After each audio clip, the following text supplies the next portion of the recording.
All right, get you a quick roundup of all the stories making headlines. The water level in Yamuna River was recorded at 207.53 meters, which is slightly lower than 207.98 meters recorded last night in Delhi. The river continues to overflow nearby areas and key roads remain affected, in fact, due to the waterlogging in the national capital. Roads at ITO, Shantivan remain waterlogged as Yamuna water level recedes slowly. Delhi police has advised commuters to avoid the heavily waterlogged areas around the Yamuna, which is receding but gradually. Delhi is reeling under unprecedented floods as the Yamuna River overflows above the danger mark. The swollen river's water has entered the BALASORE Road in Delhi's civil line areas where cars have submerged and buildings have been flooded. Lives of citizens have come to a standstill, but the flood politics in Delhi has only escalated. Viewers, in a recent turn to the political blame game over submerged national capital, the Aam Aadmi Party has claimed that BJP has conspired to cause floods in Delhi.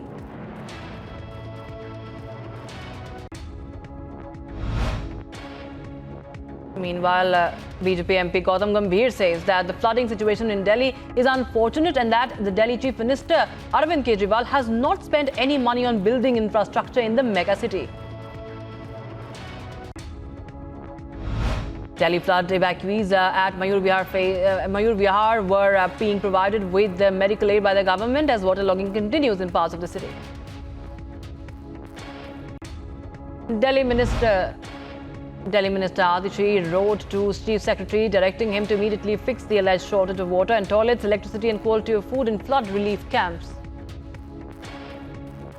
The Yamunotri Highway number 123 was blocked due to falling debris near Chami village in Pauri, Tehsil of Garhwal district in Uttarakhand as the monsoon fury continues over the northwestern Himalayan region, and as per officials, dozens of vehicles were left stuck on both sides of the road.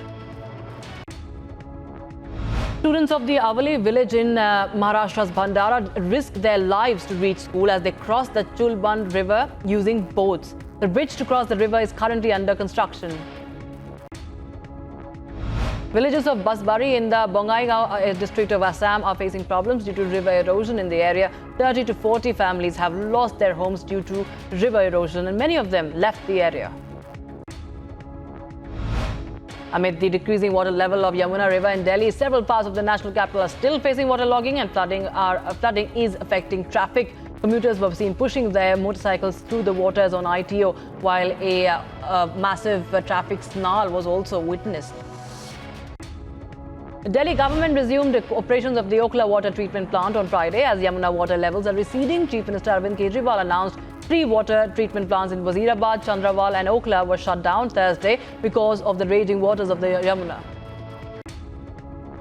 And the flood situation in Delhi's Yamuna Bazar area remains grim. Covered people were seen wading through knee-deep water. In a remarkable display of efficiency and dedication, the Indian Army swiftly responded to the Delhi administration's request for assistance during the recent flood crisis as the Yamuna River surged above the danger mark, threatening low-lying areas with inundation. The Army's expertise and manpower proved invaluable in tackling the challenges posed by the rising waters. Delhi Chief Minister Arvind Kejriwal appealed to the people of the city not to take selfies or swim in flooded areas as it could be fatal and said the threat of floods was not over. His appeal comes a day after 3 boys drowned in a ditch while bathing in floodwaters in northwest Delhi's Mukundpur Chowk area. Ashwini Kumar, the Principal Secretary, Revenue and Divisional Commissioner of the Delhi government, addresses the press conference amid monsoon mayhem in the national capital, saying that the water is receding and it will continue receding today and tomorrow. The receding trend will persist since there is no sign of precipitation in the upper regions. Speaking over the final decision on whether to go to the NDA meeting, Lok Janshakti Party Chief Chirag Paswan says that the final decision will be taken after consulting party leaders. Meanwhile, rain continues to batter Himachal Pradesh's Manali, which suffered widespread damage in the recent flash floods. Weather Department issued an alert in several districts of Himachal from the 15th to the 17th of July. In Bengaluru, hundreds of Hindu leaders are staging a protest demanding justice for the Jain monk who was brutally murdered in Belagavi. Jain monk of Belagavi was allegedly murdered and his body dumped in a borewell pit at the Khatakbhavi village in Raibagh Taluk last week. Police have arrested 2 accused in connection with the case. The Congress is holding a closed-door meeting of its top leaders to discuss implementation of the proposed Uniform Civil Code in the country. All India Congress Committee today. According to the party sources, senior Congress leaders including P. Chidambaram, Salman Khurshid, Vivek Tankha, KTS Tulsi, Lok Sabha MP Manish Tiwari and Abhishek Manu Singhvi were present in the meeting. Four-member BJP committee met injured party workers at the hospital in Patna. BJP has alleged that one of its leaders died and several were injured after police in Patna fired tear gas shells, used water cannons and resorted to brutal lathi charge. Speaking on the incident where a party worker allegedly died due to a lathi charge by Bihar police, BJP leader Sunita Dugga condemned the incident, saying that there are several issues. She also added that the sequence of events will be investigated and the report will be given to the national president. Congress chief Mallikarjun Kharge convened a meeting with their party leaders from northeastern states except Assam in Delhi.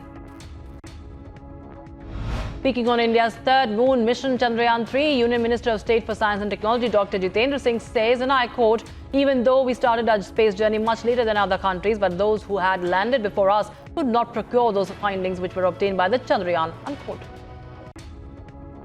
Fire breaks out at Square Street in Chennai's Saidapet. Several fire tenders rushed to the spot. Details awaited.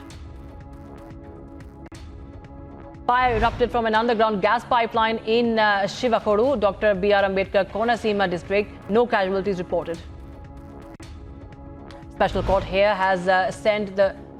has sent three accused railway officials in the Balasore train tragedy to judicial custody after the end of their CBR remand period. Senior section engineer Arun Kumar Mahanta, section engineer Muhammad Amir Khan and technician Pappu Kumar, who have been placed under suspension by the railways, were produced before the CBI special court on Friday after the remand period ended.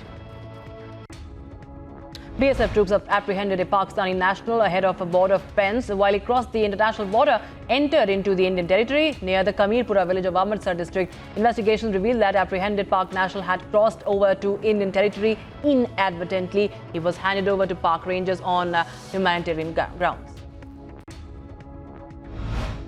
The Indian government has announced the selection of the Navy Rafale to equip the Indian Navy with the latest generation fighter. The Indian Navy's 26 Rafale will eventually join the 36 Rafale already in service. The decision comes after a successful trial campaign during which the Navy Rafale demonstrated that it fully met the Indian Navy's operational requirements and was perfectly suited to the specificities of its aircraft carrier. In a scathing attack on Prime Minister Narendra Modi, Congress leader Rahul Gandhi has criticized Prime Minister's France visit and the acquisition of Rafale jets for the Indian Navy, accusing the Prime Minister of remaining silent on domestic issues while prioritizing military acquisitions. Prime Minister Modi arrived in UAE after concluding his two-day visit to France, where he held wide-ranging talks with the French President Emmanuel Macron. He was conferred with the country's highest civilian and military honor, the Grand Cross of the Legion of Honor. Burj Khalifa lit up welcoming Prime Minister Modi with a dazzling light show reflecting the tricolours and also Prime Minister Modi's image. Just hours before Prime Minister Narendra Modi landed in Abu Dhabi, the UAE said that its economic partnership with India is a significant milestone in the history of both nations. Prime Minister Modi was received by the Crown Prince of Abu Dhabi, Sheikh Khalid bin Mohammed bin Zayed Al Nahyan at the airport. Prime Minister Narendra Modi is holding discussions with President Sheikh Mohammed bin Zayed Al Nahyan of UAE, focusing on strengthening bilateral ties in various sectors such as energy, food security and defence. In Prime Minister Modi's day-long visit to the UAE as he gears up to hold talks with President Sheikh Mohammed bin Zayed Al Nahyan. In fact, he has already held those talks, and key focus areas include energy, food security and defence. Prime Minister Modi hailed India-France ties as he went on to say that in the past 25 years, the world faced many ups and downs and challenging times, but the friendship between France and India continued to grow deeper. French President Macron and First Lady Brigitte Macron received Prime Minister Modi at the museum. Mr. Modi arrived on a two-day visit, remember, and earlier in the day, the Prime Minister graced the Bastille Day parade. This happened just yesterday. It's part of French National Day celebration as a guest of honor. President Macron gifted Prime Minister Modi a series of novels by Marcel Proust published between 1913 and 1927 and considered the most important works of French literature of the early 20th century. He also gifted Prime Minister Modi a framed facsimile of a 1960 photograph of a Parisian presenting flowers to a Sikh officer and a replica of the Charlemagne chessman dating back to 11th century. BJP says that India is extremely proud and delighted at Prime Minister Modi being conferred with the Grand Cross of the Legion of Honor, France's highest civilian and military honor, by French President Emmanuel Macron. Russian President Vladimir Putin chaired a Security Council meeting in Moscow on Friday. In a video released by the Kremlin, he said that the council would discuss additional measures to protect the critical infrastructure. Thousands flocked to central Paris on Friday evening to watch the fireworks over the Eiffel Tower, marking celebrations of the Bastille Day, a moment of much-needed festivity after mass protests, riots and political divisions had riven the country this year. Federal, state and local authorities responded to a shooting Friday in Fargo, North Dakota, and a witness described it as a man opening fire on police. Fargo police termed it a critical incident but provided no details. 5 people returning from a funeral at a cemetery were shot and wounded by someone firing into their car from a second vehicle in a Maryland suburb of the nation's capital, UAE, and no arrests have been made. 5 victims were taken to hospitals as authorities pleaded for help. Iowa's ban on most abortions after about 6 weeks of pregnancy has been signed into law by Governor Kim Reynolds, but a judge is still considering abortion advocates' request to put the restrictions on hold. The new legislation prohibits almost all abortions once cardiac activity can be detected, which is usually around 6 weeks of pregnancy and before many women know they are pregnant. The world's top-ranked bowler R. Ashwin was too good for an ill-equipped West Indies batting lineup as his second 5-wicket haul of the game set up India's innings and 141-run victory in the opening test on Friday. Indian captain Rohit Sharma lauded YASHASVI JAISWAL for scoring a 150-run inning on his debut. His big break comes after sensational performances in the IPL and domestic cricket. Now, Rohit, who also got 100, shared a 229-run stand with JAISWAL.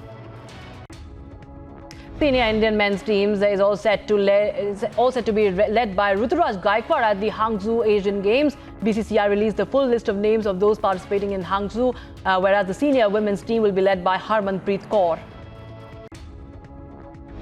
Lionel Messi revealed that he would have loved to retire from representing Argentina at international football had he not won the 2022 World Cup in Qatar. He has not ruled out playing the 2026 World Cup, saying that he's now enjoying every moment at the national team.